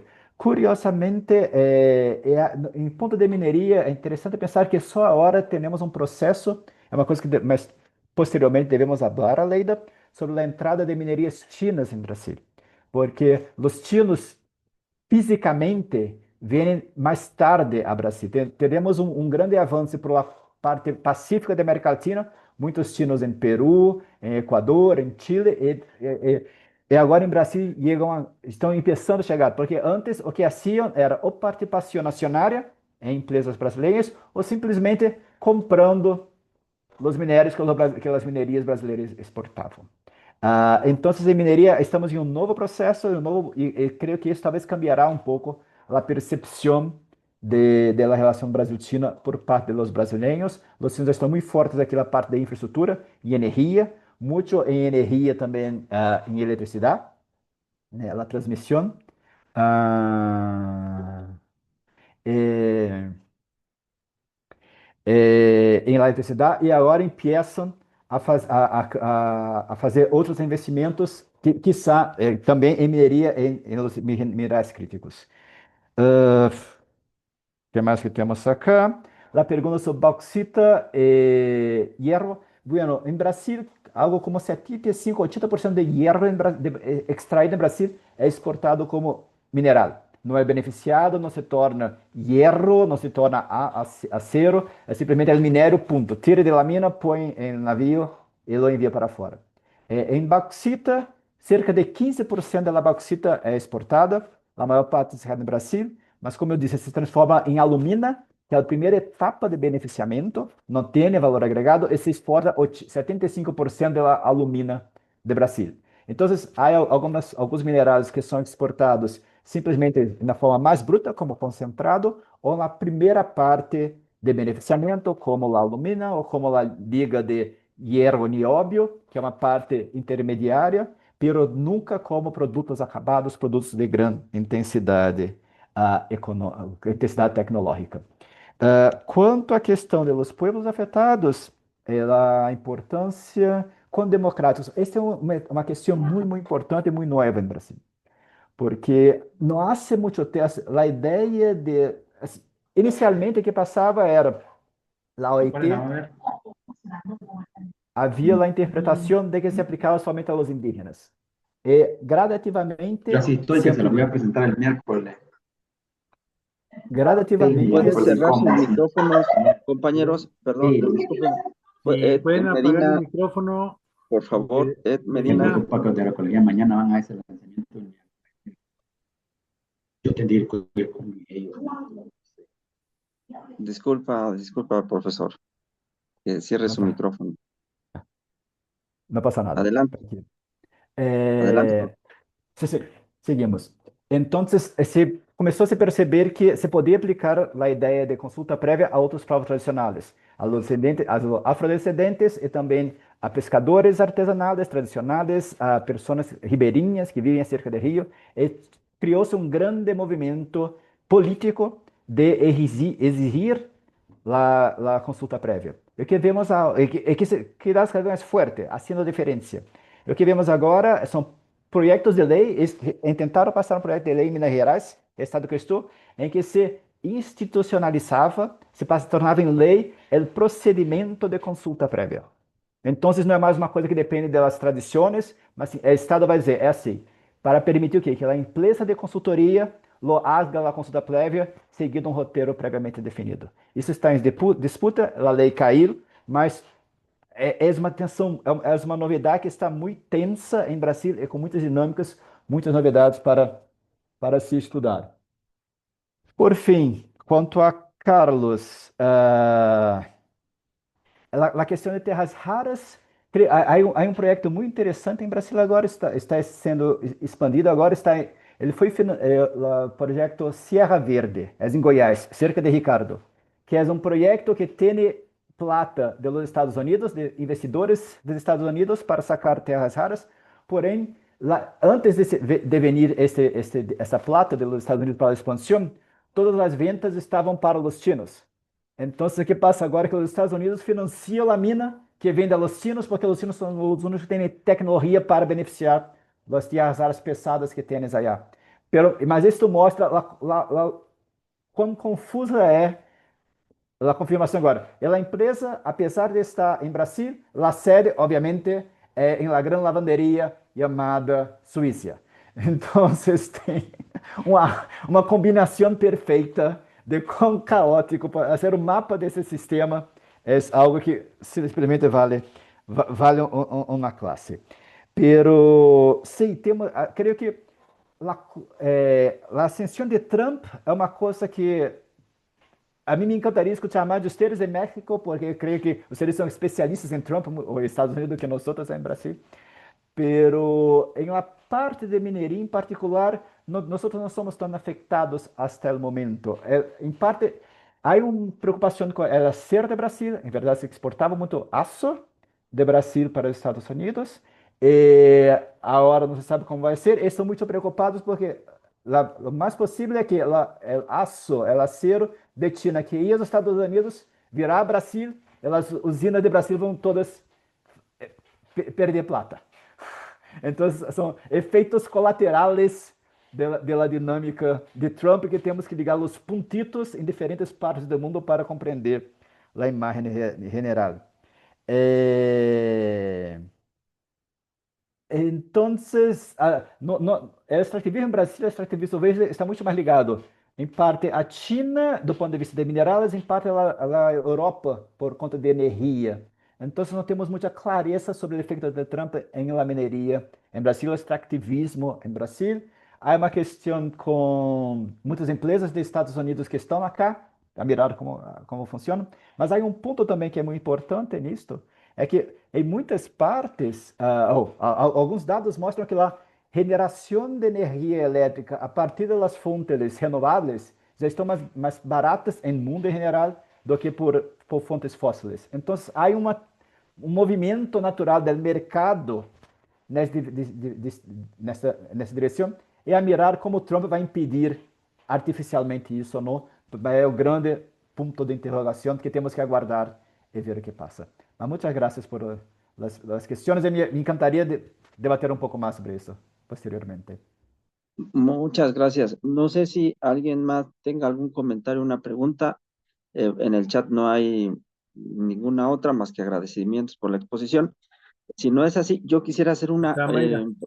Mayra, Mayra, Sí. adelante, Hola, por favor. gracias. Bueno, primero, pues muchas gracias a Bruno. La verdad es que muy interesante lo que nos compartes. Y pues justo lo que vemos, estas diferentes caras que coexisten, ¿no? Del extractivismo, pues al final siguen teniendo esta misma lógica, ¿no? De acumulación independientemente del tipo de gobierno eh, que esté en turno en cada país, ¿no? Y un poco a raíz de lo que comentabas de las alternativas y de que es necesario pues construir o pensar en la construcción de alternativas colectivas, si nos pudieras compartir justo cuáles han sido las respuestas, ¿no? De los pobladores que están siendo impactados en términos sociales y ambientales en sus territorios, ¿no? Porque hablabas de que pues sí han surgido conflictos, pero pues qué tanto también estas respuestas están contribuyendo también a que esta reconfiguración de los territorios pues no sea tan fuerte, ¿no? O por lo menos si están logrando parar a estos procesos o cómo se está dando estas respuestas de parte de ellos. Gracias. Gracias, Mayra. No sé si alguien más, yo quisiera hacer una antes de pasar a otras, pero me espero, no sé si alguien más levante la mano, no veo que nadie más. Si no es así, yo brevemente quisiera, como más bien, muchas gracias por la exposición. Brasil es siempre paradigmático en el sentido de que es un gran país y además de ser enorme, mantiene una fuerza política muy importante, ¿no? Y económica en América Latina.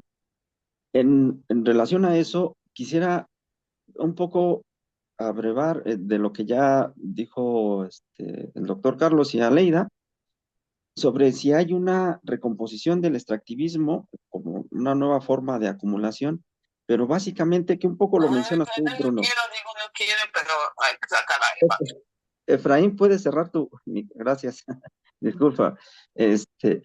Si no hay una recomposición o más bien un impulso a algún proceso que ya se daba en Brasil con la inversión de China, ya lo mencionas, pero, por ejemplo, leyendo las noticias, bueno, yo he leído el impulso a la construcción de más puertos o corredores, como el corredor bioceánico. En ese sentido, no estaríamos, sí, más que hablar de una forma, sí, de una nueva forma extractivista, más bien una recomposición política y mayor peso de China a raíz de Trump. Es decir, estos corredores habían sido planteados desde hace años, ¿no? O sea, son nuevos. Y en esta coyuntura a lo mejor le permite políticamente posicionarse. Entonces, no sé qué pienses de eso, porque Trump trata de mover pues la economía mundial en una lógica muy particular. Y en ese sentido, lo último es esto que mencionas, que no es solo la crisis climática, ¿no? Eh, es importante, yo pienso que también profundizar en ese tema y me gustaría saber tu opinión, porque exactamente, por ejemplo, si hay mucha exportación de soya, la soya utiliza agua, ¿no? No solo la minería utiliza agua, pero se necesita una gran infraestructura para alimentar todas esas plantaciones, pero también las plantaciones mineras, también, etcétera. O sea, es decir, la forma de acumulación necesita un acaparamiento de los recursos y de infraestructuras, que en ese sentido yo quisiera saber si ahí, por ejemplo, en esos procesos, la inversión sigue siendo pública o pública privada, y si son privados, son solo los chinos o hay capitales regionales de Perú, no sé, incluso de México, metidos ahí en la lógica de reproducción de ganancia, aprovechando un poco la coyuntura política actual, ¿no? Con Trump. Bueno, espero haber sido un poco claro, pero creo que es muy interesante porque nos ayuda a discutir un tema de coyuntura de transformación política y territorial, ¿no? Que ha llevado a México, por ejemplo, a tratar de ponerse de acuerdo con Brasil para exportar autos, ¿no? Eso es muy interesante. Entonces, bueno, muchas gracias y mm, por favor, si nos puedes decir y a ver si después hay otras preguntas. Gracias. Perfeito, Edgar. Graças, graças a Mayra também. A pergunta de Mayra me traz coisas que deveria ter falado mais temprano, pero em la muitas ideias que apareceram deixei um pouco para trás. Sim, há movimentos de resistência muito fortes no Brasil. E creio que o grande movimento que temos, que é o movimento que surge de la base do MST, do Movimento dos Trabalhadores Sem Terra, e que a partir de sua realidade na Amazônia de Brasil, onde lutam por la terra, era um processo muito interessante porque hacía a luta por ter acesso à posse, conseguir o assentamento e depois vir uma grande mineria e dizia, sácate daqui porque quero o subsuelo. Então, entenderam que a luta por terra em la Amazônia passa por la terra por subsolo. A partir disso, começou o movimento por a palavra que usam, creio muito importante, a soberania popular. Então, a ideia de soberania, os movimentos têm tentado trazer a ideia de soberania, entendendo que a soberania se manifesta de distintas formas. Há a soberania em territórios onde não há mineria, há a ideia de não querer mineria já, e surge em Brasil o movimento que chamamos dos territórios livres de mineria. Que são esses? São comunidades, pequenos pueblos, organizações que lançam mão de instrumentos legais existentes para criar limites entre a mineria. Então, podem muitas vezes usar a planificação urbana, a planificação territorial, muitas vezes a legislação ambiental, por exemplo, criar uma unidade de conservação, uma área protegida, e inclusive, os mais interessantes, criam novas categorias de unidades de áreas protegidas. Então, é local dessa cá que se diz, bueno, acá a água é muito importante, nós acá somos um patrimônio hídrico. Não existe em legislação federal ou estadual o conceito de patrimônio hídrico. Como diz, acá nós somos. E por ser patrimônio hídrico, há uma lei local que se impede a mineria. Então, a criatividade do povo é muito importante nesse ponto. Isso para resistir à entrada.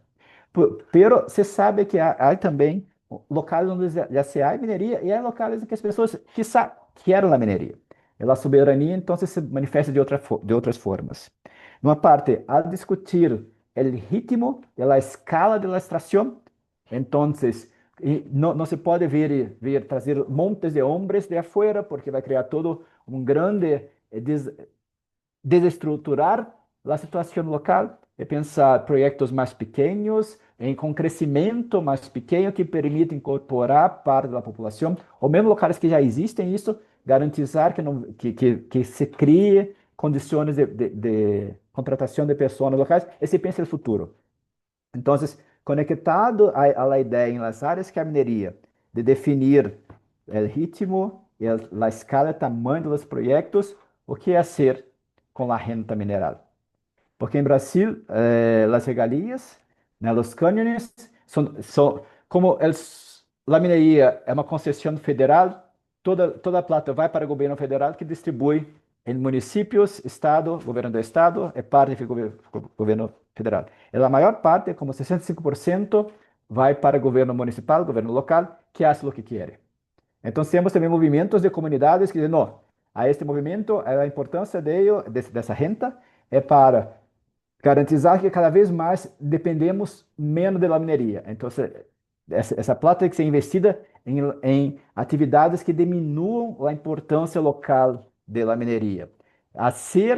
Definir de forma popular e comunitária o que fazer com a renda mineral faz parte da soberania mineral, inclusive para quedar-se livre da mineria. Então, são diferentes soluções, diferentes manifestações que surgem da criatividade das pessoas em distintos contextos. Mas temos diferentes disputas em torno da mineria nesse aspecto em Brasil. Com relação ao ponto que a Edgar nos trouxe, sim, creio que a China é importante pensar que muitos dos projetos que estão vindo para a América Latina agora, em parte, pensava-se em IRSA, em 2000 e algo, tinha muito desse desburro, e que não se houve empenho ou não se houve plata para hacerlo. A China, creio que a política de Trump, o conflito de Trump com o mundo, não é somente com a China, com o mundo, tem criado mais proximidade, não apenas entre os países da Latinoamérica, mas também por abrindo possibilidade mais contato entre Brasil e China para diferentes aspectos. Pero em termos dos recursos, a infraestrutura que se vê em Brasil, particularmente a infraestrutura logística para exportação de soja, por exemplo, são parcerias público-privadas com capital nacional, em grande parte. Então, é o próprio capital, por exemplo, porque é uma coisa, é outro paradoxo do Brasil. O Brasil tem um problema de transporte e, ao mesmo tempo, quando você pensa em transporte de pessoas, você pensa em carreteras. Quando você pensa em transporte de los commodities, você pensa em ferrocarris. Mas não se pensa em combinar as coisas, por exemplo, ter ferrocarris para pessoas. Então, os grandes empresários de la soja são os principais financiadores de los portos em rios e de las ferrovias, de ferrocarris, para poder exportar la soja. Então, normalmente em parceria, são concessões públicas, parcerias públicas-privadas, não veio muito dinheiro de los chinos até o momento em la parte de logística em Brasil. Como eu falei, os investimentos mais grandes estão em parte de energia, transmissão de energia e generação de energia. Eu creio, não sei se te contestei, Edgar, deixei algo para atrás. Sí, muchas gracias. Gracias. Sí, muy bien, muchas gracias. Bueno, no sé si alguien más quiere agregar algún comentario, una pregunta.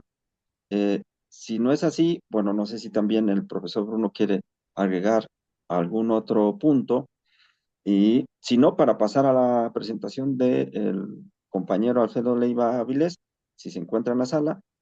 Y pues también agradecerle al doctor Bruno si no quiere agregar alguna otra cosa.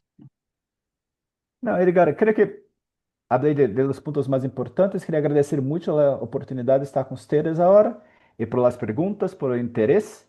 A professora Leida tem meu contato, então se tens mais dúvidas ou necessitas de algo de Brasil, por favor, escreve-me.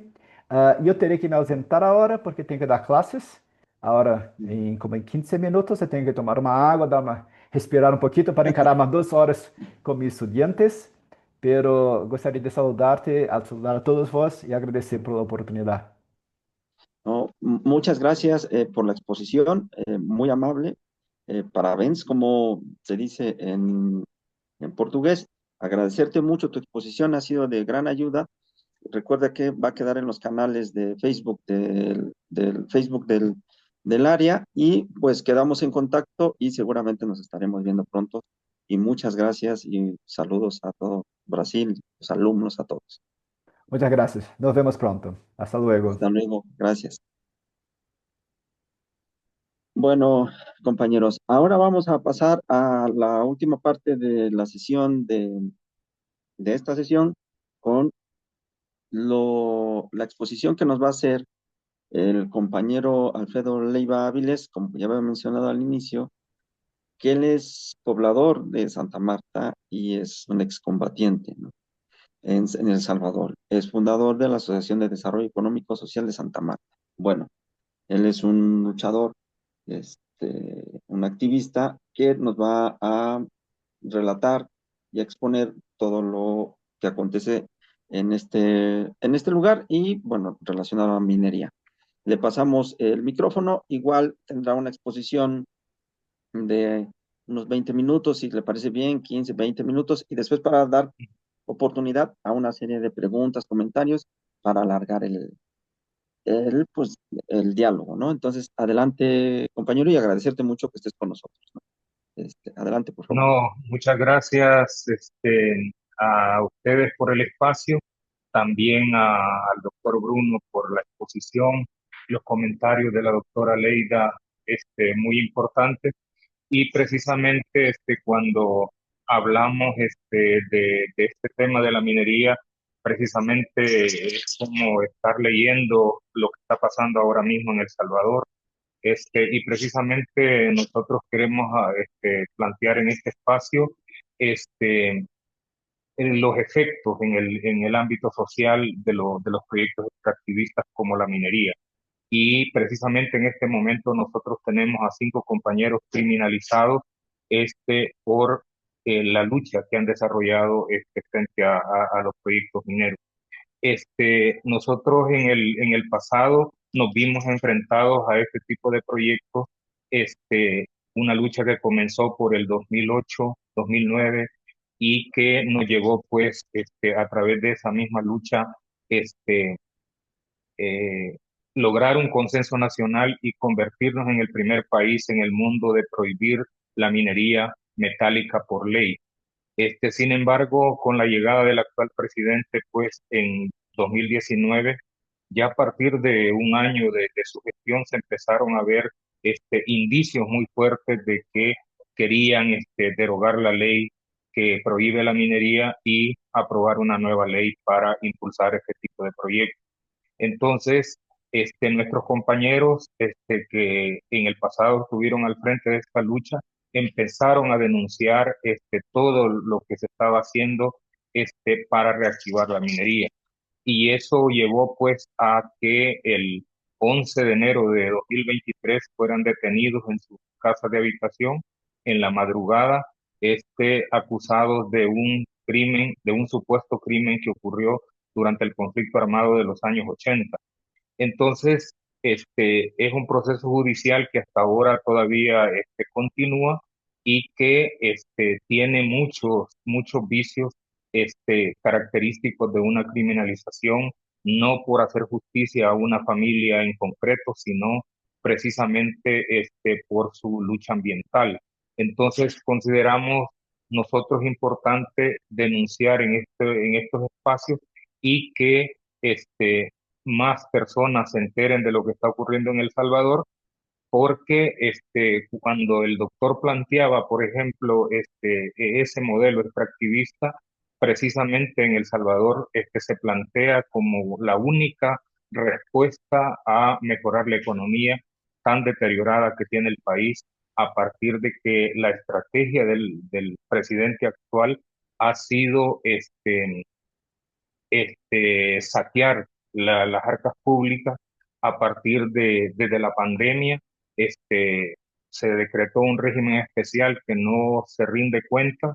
Luego ha venido un interminable régimen de excepción para combatir la delincuencia común y que se sigue postergando, aunque de manera ilegal.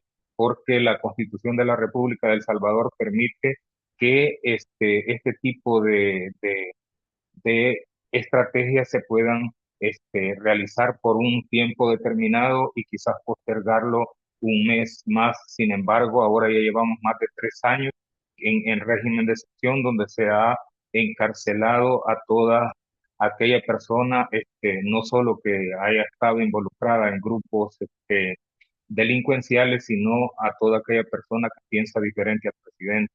Entonces, la situación que nosotros enfrentamos ahora, ya con la aprobación de la Ley General de Minería que se aprobó en diciembre del año pasado, que justo coincide con las elecciones en Estados Unidos y el triunfo de Trump para la presidencia, entonces se abre ese espacio y por supuesto, nosotros, nuestra valoración es que para El Salvador, un país densamente poblado, con un estrés hídrico y con una estrechez territorial, es imposible la realización de proyectos mineros y consideramos que es un suicidio. Sin embargo, la actitud del gobierno es desarrollar a toda costa estos proyectos independientemente de la opinión generalizada de la población salvadoreña de no a la minería. Entonces, enfrentamos eso y por supuesto nos alegra mucho participar en estos espacios a partir de que con estos estudios y la exposición que el doctor hacía, nos nos lleva pues a volver a lo que hacíamos antes en la lucha pasada, que era realizar estudios y demostrar que la minería es inviable en El Salvador, porque hay esas condicionantes que les decía, y por ejemplo en El Salvador, este, la zona donde según exploraciones están los minerales es la zona norte y es la zona de recarga hídrica de El Salvador. Si se explota la minería, eso significaría que la vida sería insostenible en este paísito nuestro. Entonces, por lo tanto, nuestra lucha, nuestra oposición va por ahí, pero nos alegra mucho el escuchar pues esas experiencias como la de Brasil, como la gente se organiza para resistir y defender sus territorios. Y nos gustaría y una petición de manera especial, creo que el doctor se retiró, pero a la doctora Leida, ver si podemos en algún momento tener contacto y poder platicar más detenidamente sobre lo que está ocurriendo y buscar si puede haber alguna colaboración para realizar estudios de este tema en El Salvador. Entonces, todo lo que les he comentado está ocurriendo y precisamente estamos ante una situación complicada en donde la lucha social se vuelve difícil a partir de que el Estado, con todos sus instrumentos, policía, fiscalía, sistema judicial, porque es un gobierno que controla todos los estamentos del Estado y los usa para reprimir y buscar limpiar el camino para que empresas mineras puedan llegar a explotar los minerales en El Salvador. Entonces, de mi parte, eso es lo que le quería plantear y una vez más, muchísimas gracias por el espacio y por las temáticas que nos han abordado aquí. Muchas gracias. No, gracias por la exposición. Bueno, no sé si no hay ningún comentario en el chat, pero tenemos la mano levantada del profesor Carlos Rodríguez. Por favor, adelante. Pues muchas gracias, Alfredo. Qué bueno que pudiste finalmente estar aquí.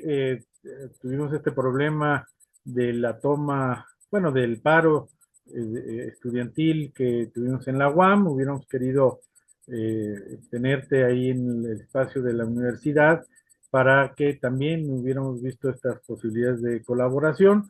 De todas maneras, tenemos mucho interés en continuar la discusión. Ya a la doctora Leida le invitaron a un conversatorio que organizó el compañero Carlos Coto y estamos en esa disponibilidad. Pero yo creo que de lo que estás platicando, yo creo que es sumamente preocupante por varias razones. Una es que significa un retroceso gigantesco lo que está pasando ahora en El Salvador, de ser un ejemplo de prohibición de la minería metálica que muchos países quisieron seguir. De hecho, aquí en México varios de los movimientos tomaron, ahora que se estaba discutiendo precisamente la ley minera, están tomando como referente lo que había hecho la lucha de los salvadoreños en contra de la minería y esa prohibición que lograron tener, pues ahora se echa para atrás, pero se echa para atrás en un contexto de un gobierno sumamente controlador, represivo, autoritario, ¿verdad? Que, digamos, limita la posibilidad de contradecir, de resistir frente a estos nuevos procesos. Y por eso quisiera que nos platicaran, digamos, dentro de lo que saben ustedes, bueno, ya está la ley, ya se modificó, entendemos, estas cláusulas que evitaban la minería metálica.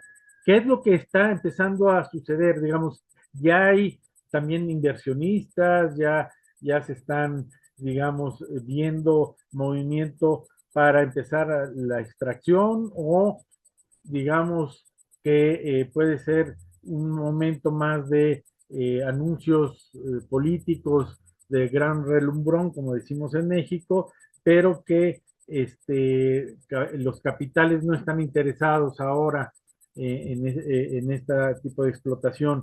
Y una segunda pregunta es, sabiendo estas condiciones de dificultad para organizarse, ¿cómo han visto ustedes que puede ser la forma de mantener, digamos, un poco la resistencia, lograr un poco que no solamente se dé a conocer esta problemática, sino tal vez pensar en revertir estos cambios que se acaban de hacer? Un poco que nos puedas platicar más de eso.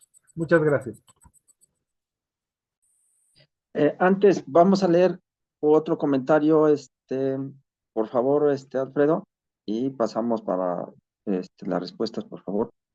Nos dice Jorge Ledesma. La organización comunitaria por la defensa del territorio es fundamental. En este sentido, la educación es un vehículo de organización en las comunidades, en particular en las zonas de conflicto. Se encuentran organizados a nivel magisterial, maestros y de autoridades comunitarias. Él pregunta si existe esa organización magisterial o de autoridades comunitarias. Adelante, Alfredo, por favor. Muy bien, muchas gracias. Bueno, en primer lugar, con respecto a si hemos visto a inversionistas en El Salvador. Concretamente, no han iniciado ningún proyecto aún. Sin embargo, ha habido empresas consultoras haciendo lobby en las comunidades. Por ejemplo, en Cabañas, que es donde está mi comunidad, ha habido una empresa peruana haciendo lobby con las comunidades, ofreciendo proyectos, hablando de las virtudes de la minería, que va a traer empleos, etcétera, etcétera. Este, pero sí, una investigación reciente de una revista salvadoreña encontró que hay una empresa que incluso ya ha adquirido terrenos en donde fueron antes estos propiedades de la Pacific Rim, que era la empresa que en, en, en el pasado, en el periodo anterior de la aprobación de la ley de prohibición, tenía. Entonces, eso pues lleva a pensar de que hay inversiones claras y se han encontrado todos los vínculos. O sea, hay una empresa estadounidense que se llama Titan Limit Resort, y también los vínculos con una empresa hondureña, de una filial hondureña que ya está explotando una mina en Honduras y son los mismos inversionistas que han comprado y adquirido estos terrenos. Entonces, por ahí está la cosa, todavía no hay en esta zona por lo menos eh, así francas acciones de abrir la minería. Pero en la zona oriental, sí, donde fue la mina San Sebastián, famosa, de donde todavía, después de 100 años de abandono, se sigue viendo la contaminación por drenaje ácido. Ahí sí, el gobierno, incluso el Ministerio de Obras Públicas de El Salvador, ha llevado maquinaria para cubrir con tierra, arena y otros materiales el cauce del río para evitar que se vea la contaminación que ahora mismo el río presenta unas aguas color naranja muy fuerte, y que eso pues es parte de que incluye pues la denuncia de que la minería no puede ser sostenible. Luego, ¿cómo nos organizamos en las comunidades? Realmente nosotros apelamos al trabajo de base, a que la gente comprenda las consecuencias nocivas de la explotación minera, y de esa manera pueda tomar conciencia, se organice y actúe. Y a nivel nacional, pues nosotros buscamos puentes para articular un movimiento fuerte que pueda este, ser como el que llevó pues a la aprobación de la ley de prohibición, y que ahora pues pueda ser capaz de frenar estas intenciones de explotar la minería. Este, con respecto pero en ese tema, uno de los elementos importantes para la educación de la gente es demostrar con datos. Por ejemplo, en el pasado nosotros hicimos un estudio, y más que un estudio, una crítica a los estudios de impacto ambiental que presentaron las empresas, y que arrojaban datos, por ejemplo, cuántos litros de agua se necesitan para limpiar una onza de oro, por ejemplo. Entonces, cuando se habla con estos datos, la gente entiende de que lo que necesita, por ejemplo, ahora una cantidad de familias, va a entrar en disputa concreta, porque esa agua que la gente ahora consume va a ser tomada por la minera, y de esa manera entonces la gente se va a quedar sin agua para el consumo. Entonces, temas como eso nos llevan pues a hacer la labor con las comunidades. Y con respecto a las organizaciones magisteriales, aquí hay una situación bien compleja, porque la estrategia del presidente Bukele fue convencer a todo mundo de la viabilidad de su proyecto, y a quien no logró convencer le metió miedo, y a quien no le metió miedo lo metió preso. Entonces, en ese sentido, hay una desarticulación del movimiento social que en estos momentos es muy preocupante, porque, por ejemplo, en un estudio que realizó una organización social en El Salvador, encontró que el 90% de las organizaciones sociales en El Salvador se autocensuraban para no crearse problemas con el gobierno. Eh, Luego, los maestros en este momento están bastante desmovilizados y desmovilizadas. Entonces, pero la labor que se está haciendo, y además el tema, el no a la minería, está uniendo mucho al pueblo salvadoreño en este momento, a pesar del miedo. Muchas gracias. Hay otras, otros otras dos preguntas que las leo a continuación. En este tipo nos pregunta Mariela Rebollo, en este tipo de casos, ¿qué alternativas económicas existen para las regiones donde antes se impulsaban proyectos mineros? Y otra pregunta de igual, de nuevo de Jorge Ledesma. Menciona, finalmente, ¿cuáles son sus medios de difusión al interior y exterior del país? Es decir, ¿cuáles son las redes sociales donde podamos difundir su resistencia? Esas otras dos preguntas y si nos puedes ayudar con las respuestas, Andrés, por favor. Cómo no, muchas gracias. Respecto a las alternativas, este, por ejemplo, el gobierno salvadoreño se ha encargado de, de marginar ciertos sectores productivos del país. Y eso una es la agricultura, por ejemplo. El Salvador, lo que se consume se importa de Guatemala y Honduras, por ejemplo, en alimentos. Entonces, cuando antes el Salvador era autosuficiente, por lo menos en granos básicos y vegetales, ahora mismo pasa eso porque hay un abandono completo de la agricultura. Entonces, una alternativa es la apuesta por desarrollar una agricultura amigable con el medio ambiente. Nosotros, por ejemplo, en nuestra asociación tenemos un programa de agroecología y soberanía alimentaria. Entonces, que trabajamos con las comunidades, el cultivo de alimentos de una forma agroecológica. Entonces, esa es una de las alternativas. Y otra es apostar por otras medidas tradicionales, como la pesca, la crianza de distintas especies que puedan generar ingresos a la población y, por supuesto, aportar a la economía nacional. Luego la otra pregunta, cuando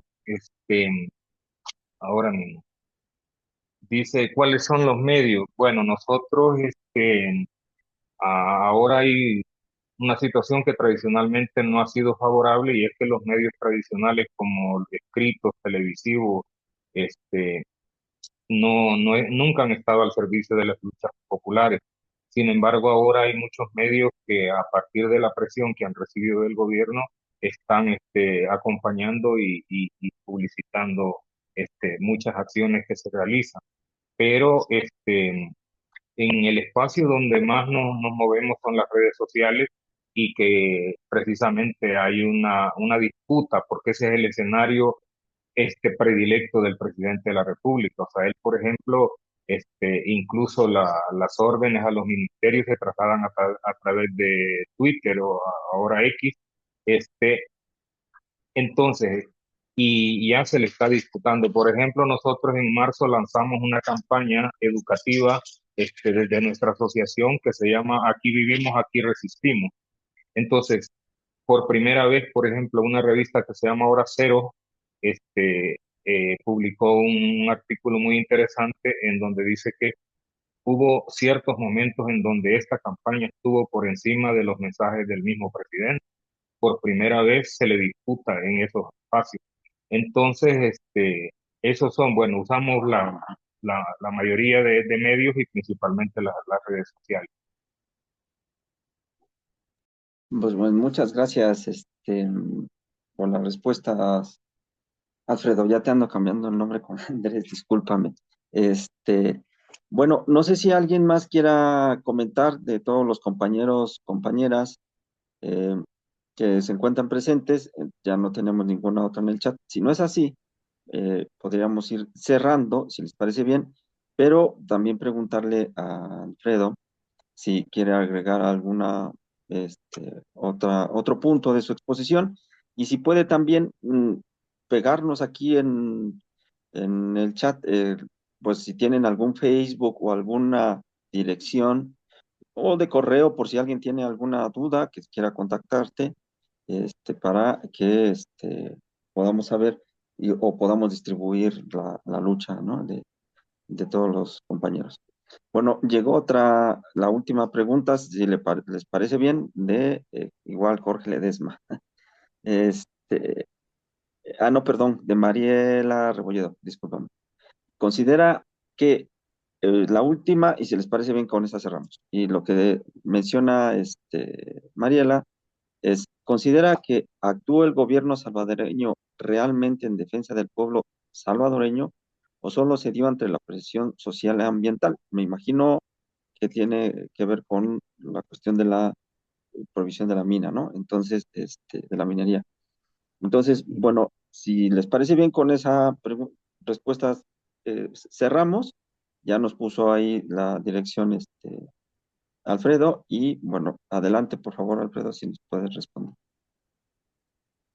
Realmente la aprobación de la prohibición de la minería fue producto de la lucha social y de ese consenso nacional que se realizó del que les platicaba. Entonces, no es una cuestión de que el gobierno de ese momento estuviera con voluntad de resolverlo, muy a pesar que era de izquierda, pero fue la lucha social la que llevó a eso y creó esa correlación que hasta los mismos diputados de derecha votaron a favor de esta ley, porque fue una ley aprobada por unanimidad. Entonces, no, o sea, los gobiernos, no importa de la línea que sean, siempre van a favorecer el sistema económico imperante. Por lo tanto, no hay tal concesión. Este, Luego yo finalmente sí quisiera decir, por ejemplo, las luchas locales son muy importantes y que esas son las que generan la resistencia, pero esas luchas necesariamente necesitan el acompañamiento, por decirlo de alguna manera, internacional, de organizaciones, de personas que puedan solidarizarse de alguna manera con acciones, reposteando las publicaciones que se hacen desde allí. Entonces eso es muy importante y eso pues es lo que genera este, la, la correlación suficiente pues para presionar a los gobiernos y que no este, sigan destruyendo lo poco que nos queda. Muchas gracias. No, muchas gracias a ti, realmente agradecido por la exposición y las explicaciones tan detalladas. Ahí nos dejó su correo electrónico también. Pues si tienes algún Facebook o alguna otra red social para compartir y que se puedan difundir por los compañeros y compañeros, te lo agradeceremos mucho.